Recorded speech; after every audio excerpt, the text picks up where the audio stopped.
Namaskar. Ramrajya is the ideal system of governance. But what does that mean exactly?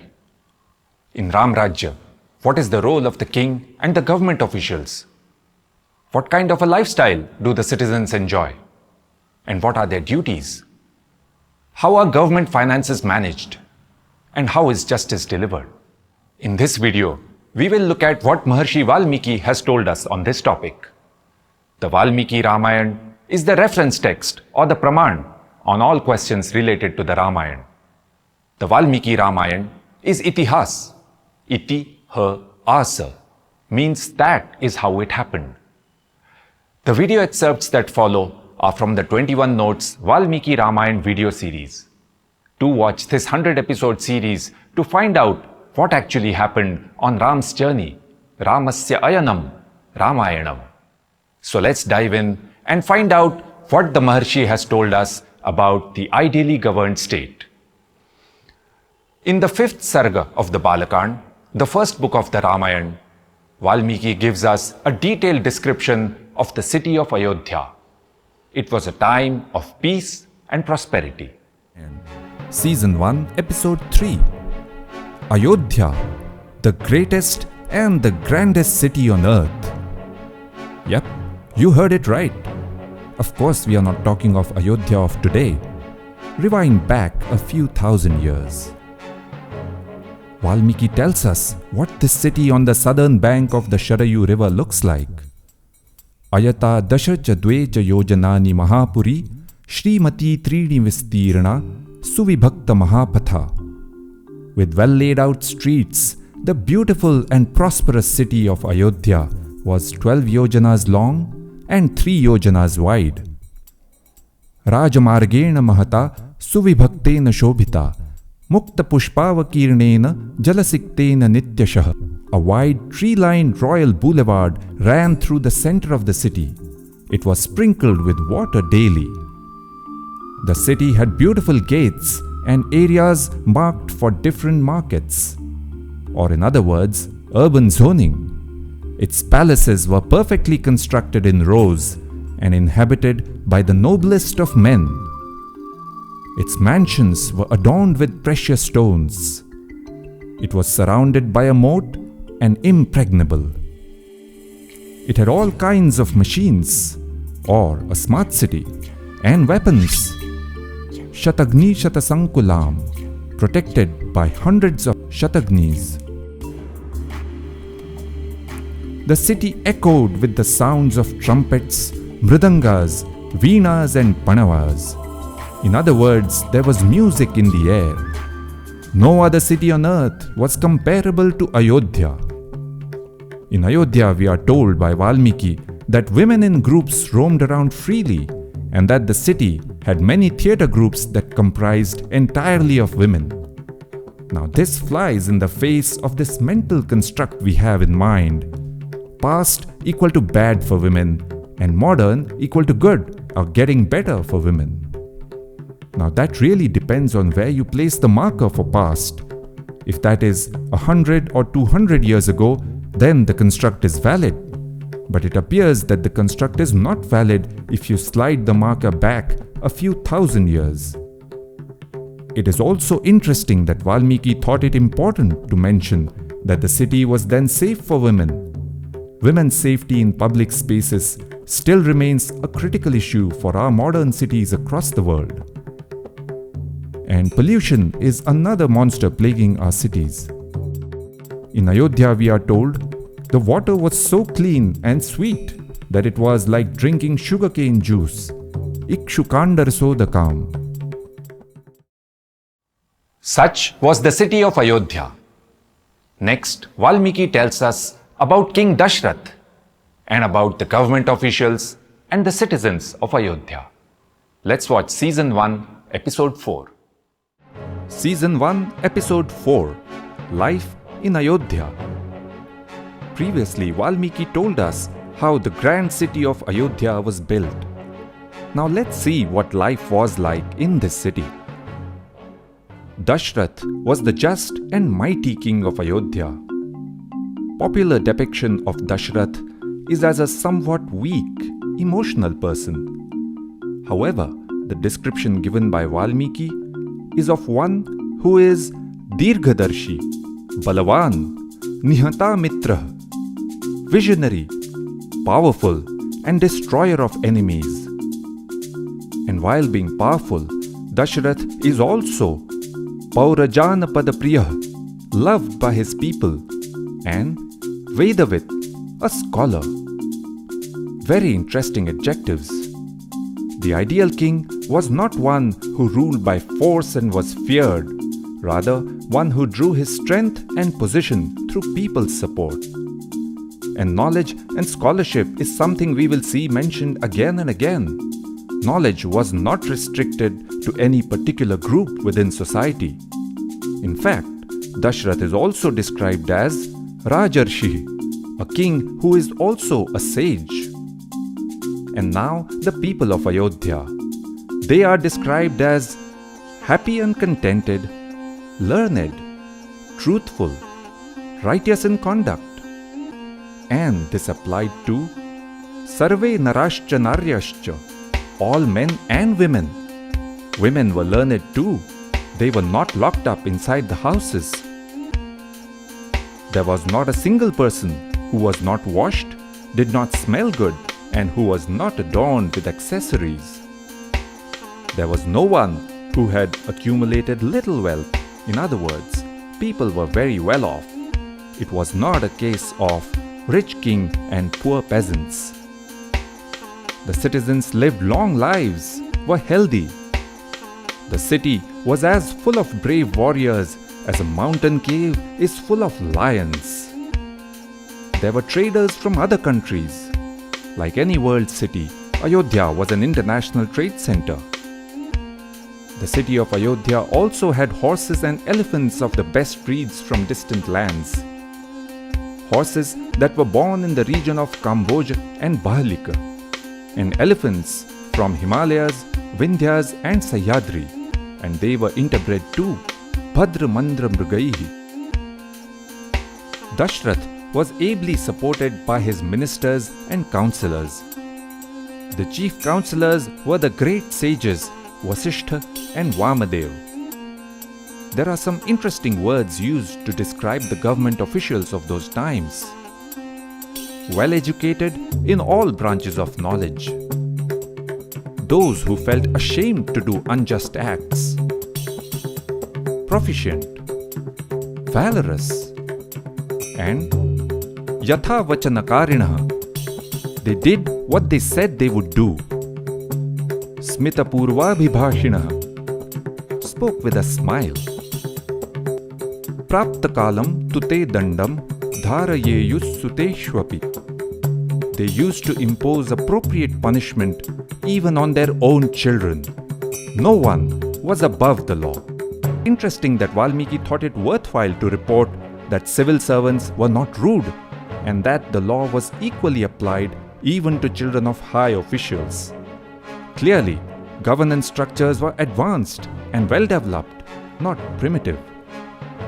And as for the citizens, Valmiki repeatedly talks of their prosperity, knowledge, righteousness, and cleanliness, Shuchi. Moving on, in the first sarga of the Ayodhya Kand, Valmiki tells us about the qualities that made Ram the ideal candidate to succeed Dashrath. Note especially the emphasis on Praja Palana, the welfare of the people, the well-being of all, and on Dharma, righteousness, and Satya, truth. Age was beginning to catch up with Dashrath. He felt that the time had come to hand over the responsibility of the empire. For years I have been devoted to the welfare of the people. I am now weary and am finding it difficult to carry on this heavy burden of duty. Jirnasyasya sharirasya vishrantim abhirochaye. I feel his body has become old and needs some rest.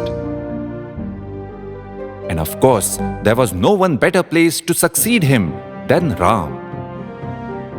Why Ram? Ram had already demonstrated through his conduct as a prince that he was the most qualified candidate for this role in every respect. Valmiki says, "In archery, there is no one who can match him. He is an expert in leading and commanding the troops. Yada vrajati sangramam na vijitya nivartate. Whenever he goes into battle, he never returns without defeating the enemy. He is a great warrior in every way. In fact, the greatest of them all. And though he is overwhelmingly mighty, he is never proud of his strength." On taxation and administration, ayakarmanyupayadnyas sandrishta vyayakarmavit. He knows the right means of generating revenue for the state and the right way of expending the resources. On people skills, in demeanor and speech, he is always pleasant, mrudupurvam. He is ever grateful to those who have done a single good deed, but does not carry the grudge of even 100 offenses. He is highly adept at attracting and retaining the right individuals and in controlling or removing those who create problems. He is most persuasive in debates and discussions, taking people along and not demanding subservience. And with regards to what we call extracurricular activities, Vaiharikanam Shilpanam Vidnyata. He is an expert in the instruments used for entertainment and sport, and is proficient in music too. Ram is always righteous, true to his word, and free from envy. He possesses a sound character with forbearance, gentleness, and a sense of gratitude. He has attained control over his senses. In the first two sargas of the Ayodhya Kand, Valmiki has described in fascinating detail why Ram was the right choice to succeed Dashrath. It is also amazing that such an ancient poet analyzed his character in so many ways. He talks about Ram's physical presence, how he exuded power and grace at the same time. He also mentions some very interesting behavioral traits. For instance, Ram would go up to people and initiate a conversation and not rely on his stature and wait for them to come up to him. And from these lengthy descriptions, if we are to distill the essence of Ram, the Prince of Ayodhya, it is this. Everything that he did was driven by Praja Palana, welfare of the people, the well-being of all. For most people, self-interest comes first, then the interest of near and dear ones, and finally, if at all, the interest and well-being of society. We usually worry about rules and the right thing to do only to the extent we are forced to do so. For Ram, the priorities were inverted. His foremost commitment was to the people. His personal interest was simply absent from any of his decision-making. And he knew that society's long-term interest could only be secured through dharma, righteousness, and satya, truth. Now coming back to Dashrath's succession planning, while it was clear that Ram was the perfect candidate, it was not up to him to simply appoint Ram and thrust his decision on everyone. Dashrath had to consult all stakeholders who were going to be affected by the decision. So he convened a meeting of a parishad or council that comprised other kings as well as citizen representatives of other janpads. To the parishad, he proposed Ram's name and said, Yadidam menu rupartham maya sadhu sumantritam bhavanto menu manyantam katham va karavanyaham. If you are in favor of my proposal, kindly give me your consent. And if not, please advise what other course of action I should take. Although I favor this proposal, please do consider if some other option would bring greater good. Deliberations by the unbiased result in a better outcome. The members of the Parishad were madhyastha, unbiased, without any conflict of interest. Interestingly, the king of Kekaya, Kaikeyi's father and Bharat's grandfather, and King Janak of Mithila, Ram's father-in-law, had not been invited. This gathering was not meant to merely rubber stamp a decision already taken, but to arrive at the right choice for succession. The Parishad members had internal deliberations and then came back and announced their decision to Dashrath. Indeed, they wholeheartedly endorsed Ram's name. But upon hearing their decision, Dashrath feigned ignorance, ajananniva, and asked them why they were so keen to see Ram ascend the throne. Was he, Dashrath, not doing a good enough job? Dashrath wanted to be sure that they had arrived at this decision for the right reasons. The representatives said that the people of all lands wished to see Ram being crowned as Yuvraj. They gave many reasons for their decision, but it is telling what they said first. Ramas satpurusho loke satyas satyaparayana. In this world, Ram is the very embodiment of Satya. This was the Ram the people had chosen. Iti her asa. That is how it happened. This was Ram, and he was going to be the next king in the glorious Ikvaku dynasty. The following excerpt from Season 2, Episode 2 tells us a bit more about this dynasty, about a core value of this dynasty. They would never break their word. A promise is a promise. When Vasishtha was returning from Ram's house, he saw an Ayodhya excitedly preparing for the coronation. The streets had been sprinkled with fragrant water, and the houses and buildings decorated with flags. Men, women, and children were out on the streets to celebrate. Vasishtha's chariot slowly wove its way through the crowded Rajmarg towards the royal palace. The air was thick with excitement. The next in line in the Ikvaku dynasty was going to take charge. A tough act to follow after such illustrious predecessors as Sagar, Bhagirath, and King Raghu. Let us take a moment to really understand what this coronation meant. Who were these Raghuvanshis? What was the core of their belief system that Ram was to uphold? We have seen repeatedly, even during the conversations of today, that the very purpose of being the ruler was to serve the people. The king ensured the welfare of all people, and in turn the legitimacy of his power depended on their support.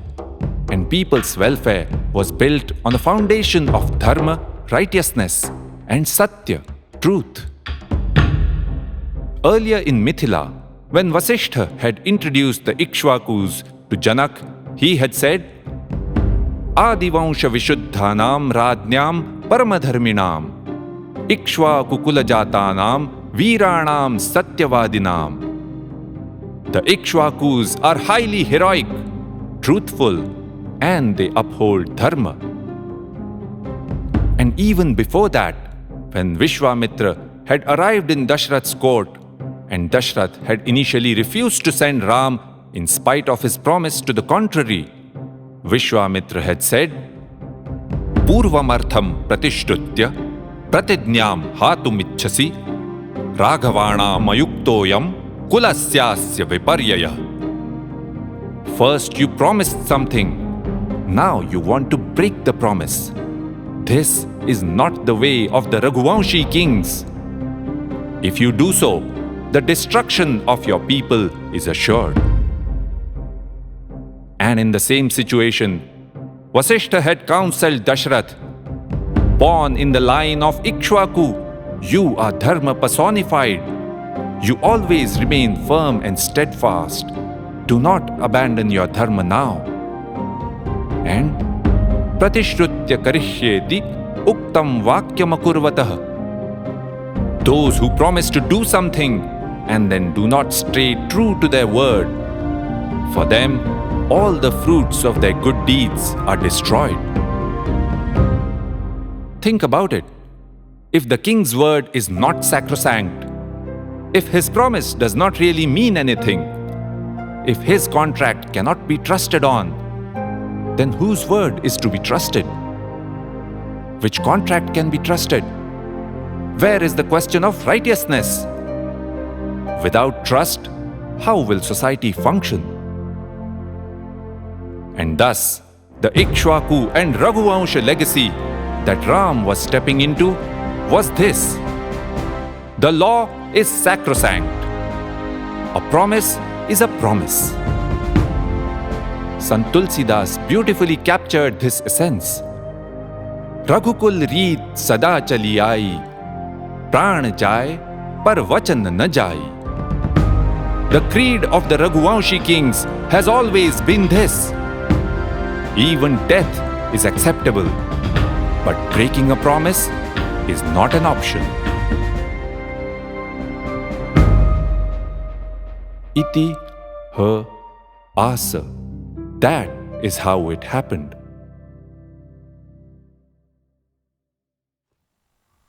Ram had been chosen as the successor, but the coronation did not happen.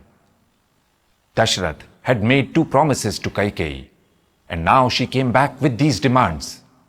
She wanted her son Bharat to be made Yuvraj and Ram to be sent off into exile. Soon after Ram went into exile, Dashrath passed away. Bharat was still visiting his maternal uncle. There was no king in place. The ministers were worried about the dangers of not having a head of state. Their discussion gives us a glimpse into what they considered poor governance. And the opposite of that is Ramrajya, good governance. Dashrath's sudden death had also thrown the empire into grave political uncertainty. Since no successor had been appointed, the empire was now without a head of state. A meeting of Dashrath's senior-most advisors and ministers was called. They debated what to do next. As always, there were differing points of views. Prithak vacham udirayan. Note, in this hour of political uncertainty, the reflex action was not to reach for the dagger, but to head for the discussion room. One thing they all agreed upon was that the successor must be appointed without delay, because arajakam hino rashtram vinasham samavapnuyat. Without a king, the country will surely be destroyed. And at this point in his narration, Valmiki makes a masterful turn. From describing the heart-rending sorrow of Ayodhya, he switches to giving a lesson in political science. The 67th Sarga of the Ayodhya Kand describes what happens when a state is not governed properly, when there is no head of state. And in this way, Valmiki tells us what should happen in an ideally governed state. He gives this lesson through the voices of the ministers and councillors when they say, without a king, the state cannot protect itself from external threats, nor are citizens safe from each other. Matsya iva jana nityam bhakshayanti parasparam. People are like fish, devouring each other endlessly. In other words, the law of the jungle. Without a king, the economy takes a hit. There is no activity on farms. Trade comes to a halt. Business suffers. Without a king, without good governance, community spaces like assembly halls and beautiful gardens are not built. Cultural festivals that bring together actors, dancers and musicians are not celebrated. Important yagyas are not conducted. Scholars are not to be seen. And families do not live in harmony. Without good governance, people cannot enjoy the simple pleasures of life. Young ladies, nicely dressed and wearing ornaments, can no longer meet up in gardens in the evening for some playful fun. And interestingly, Narajake Janapade Vahanai Shigravahibhi Nara Niryantyaranyani Naribhis Sahakaminah.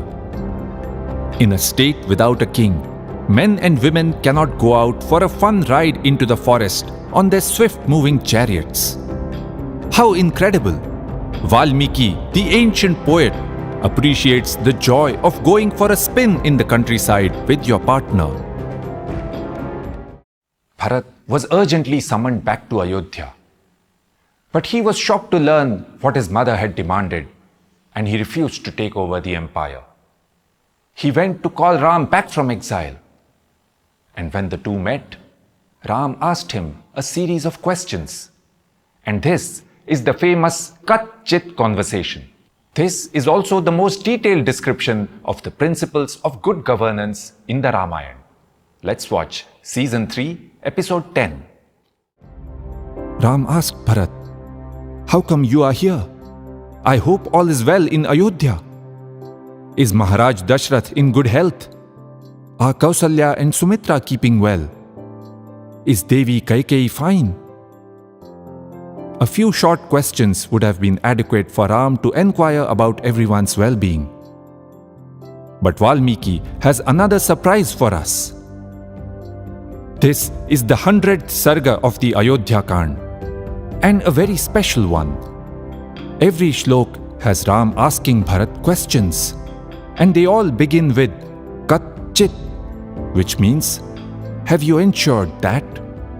or "I trust." And through these questions, Valmiki has given us the principles of good governance. Remember, Valmiki had explored this subject in episode 5 as well. He had described what happens when a state is not governed properly, when there is no head of state, arajake janapade. Now, through Ram's questions, Valmiki dives into this subject once again. The breadth and depth of the questions is staggering, given that this is most likely the oldest text on governance in the world. Ram has a lot of questions for Bharat related to his ministers and key government officials. Naturally, one of the most important tasks for any leader is to get the right people into the top team. Ram knows that having one wise advisor is preferable to having 1,000 fools around. I trust that your ministers are brave, learned, and full of integrity. Are they all committed to you? Do you always consult them before making critical decisions? Have you ensured that seniority is based on merit? Further, he tells Bharat the qualities that the army chief must have. He had to be brave, powerful, loyal, skilled in warfare, and efficient. Ram next advises Bharat on the ideal qualities in the envoys to be sent to other kingdoms. They should be born in one's own kingdom, well-informed, fast learners, and should be able to convey a message without distortion. Yathoktavadi. Regarding the state's finances, Ram asks, "Ayaste vipulah kachchit, kachchidalpataro vyayah, apatreshu nate kachchit, kosho gacchati raghava." Bharat, are the revenues abundant and the state expenditure much less in comparison? In other words, is there a healthy budget surplus? And do you ensure that the state funds do not land up in undeserving hands, that there is no wasteful spending. Ram warns Bharat against over-taxation. The revenue side of the budget ought to be built on a vibrant economy. Ram asks about all the different sectors of the economy: farming, cattle rearing, and trade. Ram points out the importance of irrigation and that agricultural land should not be dependent on rainfall. Adeva matrukah. Ram asks Bharat about the justice system. Are the judges unbiased? Are disputes judged without considering whether a party is rich or poor? No innocent person falsely accused of a crime should ever be punished. But at the same time, I trust that criminals who have been caught red-handed and against whom there is sufficient evidence are not allowed to go scot-free.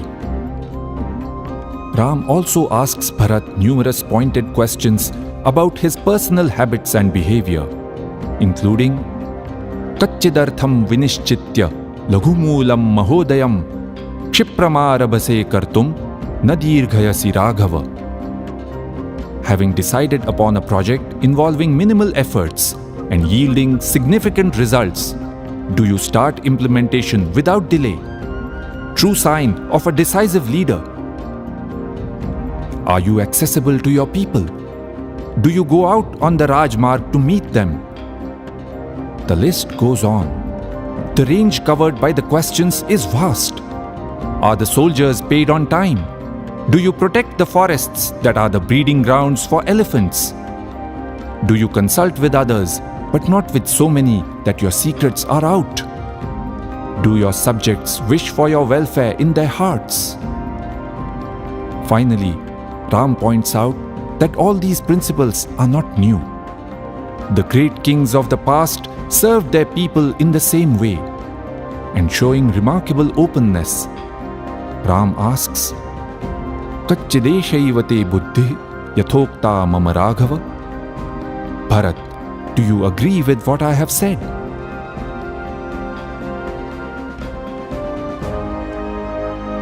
Iti ha asa. That is how it happened. Some people think that the word Ramrajya denotes a new code of governance that Ram established after he became king. But that is not true. Note, at the end of the Kachchit conversation, Ram tells Bharat that these principles of good governance are not new. The great kings of the past followed them as well. And we can see that these principles are universal and equally applicable even in our times. Bharat then tried to convince Ram to come back. And what followed next was an incredible debate. Incredible because here are two brothers, two princes, arguing that the other is the rightful successor. Contrast that with what we see much more often in history. Two brothers fighting because both want to be the successor.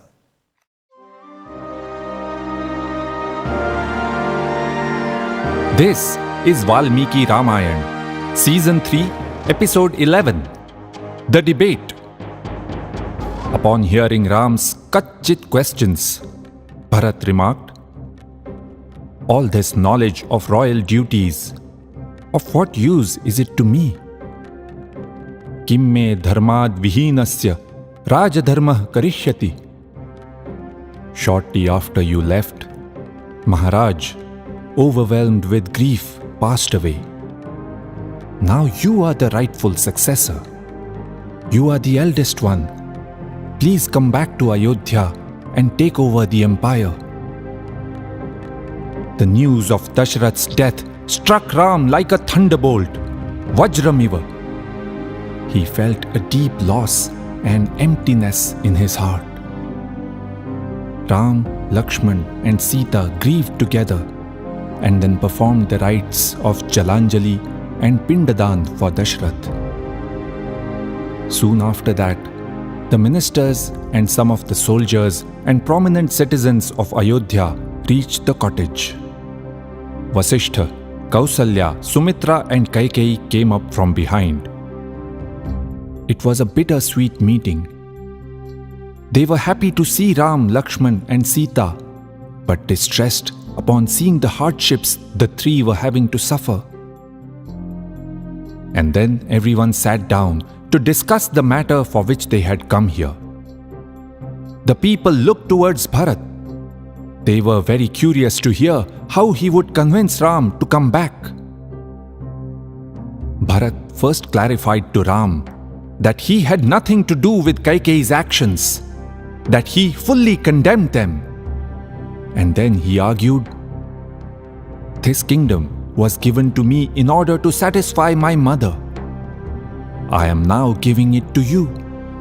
It is yours without any encumbrance. No one can take care of this vast empire except you. I am as capable of walking in your shoes as a donkey is capable of walking like a horse. Gating khara ivashwasya. I implore you to come back. May you return to Ayodhya in glory. May your presence shine on this empire like the resplendent sun." The crowd voiced their support for Bharat. "Well said, Sadhu." In reply, Ram assured Bharat that he did not blame him at all for what had happened. He then counseled Bharat to face the loss of their father with fortitude. He spoke at length about how certain things are inevitable and one must move on. And as to the matter of Bharat giving the kingship to Ram, Ram said, "Our father, the great King Dashrath, is no longer with us. He had commanded us both to do certain things. I shall do what has been asked of me and stay in the forest. You must go back to Ayodhya and do what you have been told to do." Ram says it as if there is no difference between the two. He had to live in exile in the forest, and Bharat was to become the king. Indeed, the same thought struck Bharat. Ko hi syad idrisho loke yadrishastvam. In this world, who can ever be like you? To face pleasures and sorrows with such equanimity. You truly understand the meaning of life. But regarding our father's instructions, now I don't mean to besmirch his memory, but what he has done is contrary to dharma. There is an old saying that people become deluded when nearing their end. He has proved it. As a worthy son, it is your duty to correct the wrong committed by our father. And it is also your primary duty as a Kshatriya to take care of your people. You ought not to shirk from that responsibility and live like this in the forest. Ram then explained to Bharat that there was no question of Dashrath making an incorrect decision in his old age. He was in exile not because Dashrath wanted it so. Ram spoke about how Dashrath had granted Kaikeyi 2 boons for saving his life in a battle many years ago. Now Kaikeyi had come with her demands. Bharat be made Yuvraj and Ram be sent off into exile. If these demands were not met, the king's promise would be broken. Satya and Dharma, the very foundations of society, would be shattered. O Bharat, I am here in exile so that our father's promise, the king's promise, is upheld. Likewise, you should get yourself coronated so that father's word is held true. Ram knew that Bharat would be a very competent ruler. So people's well-being, Praja Palana, would not be compromised if Ram was in exile. Ram was not in any way shirking from his duty by walking away from the empire. On the other hand, he reminded Bharat of Bharat's duty as a son to free Dashrath of his debt to Kaikeyi. At this point, sage Jabali interjected, "Ram, you are intelligent. But what you say is plain nonsense. Buddhirevam nirarthika. Because man is born alone and dies alone. Yadeko jayate jantu eka eva vinashyati. Your father's wishes are not binding on you. Go back to Ayodhya and enjoy the pleasures of royal life. In the end, we are all going to die. I pity those who forsake pleasures here and now for the sake of some dharma. Ram responded, what you say may seem right at first, but it is not actually so. Far from it. Ram then talked about the grave danger of leading a life following what Jabali had said. Doing whatever you wish, kamavrittaha. Not accepting any sort of limitations or bounds, nirmaryadaha. Giving no thought to what should and what should not be done. Ram emphasized the importance of satya, truth, how it was fundamental to individual and collective well-being. He had already sworn before his father that he would live in the forest. Now how could he turn back? Maharshi Vasishtha then argued, O Ram, just as you must follow your father's instructions, you must listen to your mother and to me. And we both want you to come back. I am your guru and was also your father's guru. If you do as per my command, no one can say that you broke dharma. But of course, Ram's decision was not based on what people might or might not say about him. He was not swayed by Vasishtha's arguments.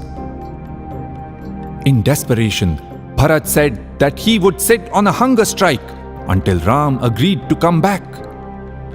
But Ram calmly explained that this way of protest was not permitted for one who was about to become king. Bharat then pleaded with the people who had come with him to convince Ram somehow. But the people said, Ram is right. We cannot make him return. The Maharshis of Chitrakoot that had witnessed this great debate conquered. The verdict was in Ram's favor. Upon hearing their words, Ram was pleased and Bharat was left trembling. Ramah hladitah trastagatrastu Bharatah. How incredible! Two princes, Ram and Bharat, arguing that the other is the rightful successor to the empire. Arguments based purely on what is the right thing to do. Personal benefit is not considered at all. Not a trace of any lust for power. The winner gets 14 years in exile and is pleased. The loser gets the empire and is left despondent and trembling. And we are left shaking our heads. Amazing.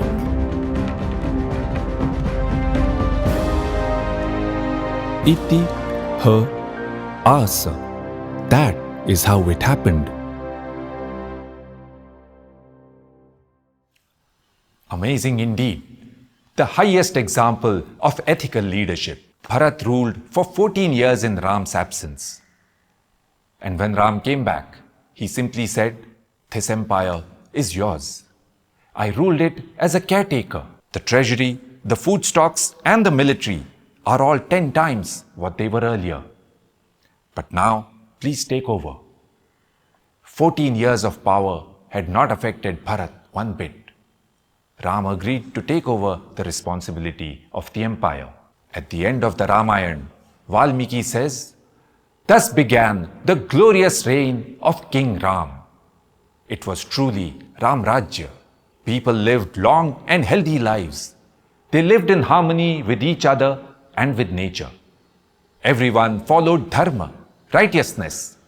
Everyone was happy and all was well in the land. Sarvam muditamevasit. Iti her Asa. That is how it happened. In this video, we have shown a few incidents from the Ramayana. There is so much more in the Adi Kavya about ethical leadership and governance. Do watch the entire 21 notes Valmiki Ramayana video series. Evametat puravrittam akyanam bhadramastuah. This is the story. This is how it all happened. May you all be well.